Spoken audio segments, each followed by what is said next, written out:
I laughed when my grandmother told me. But it's true, it does work. Good news! Meet this homemade method that will end that agony of cleaning gas stove burners. It is simple and natural. More and more housewives are screaming in the kitchen every day.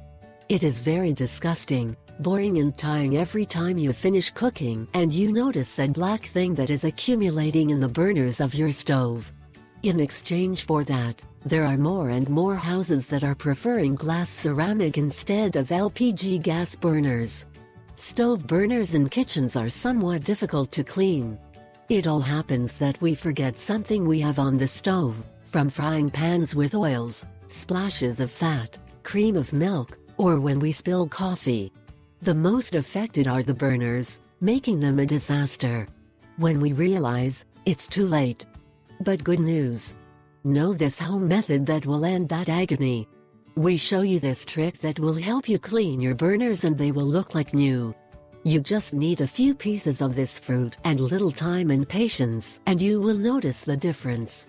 There are several ways to do it. Here you will choose the one that suits you. Ingredients: a lemon, a kitchen towel, hot water. Application: 1. Remove the dirty burners from the stove, then squeeze the lemon juice out. Add a little hot water to the lemon juice, add the burners to the juice or apply a little of the same juice to the burners. 2. Wait about 10 minutes and then rub slowly with the kitchen towel until you can remove the grease and the black part that covers the burners.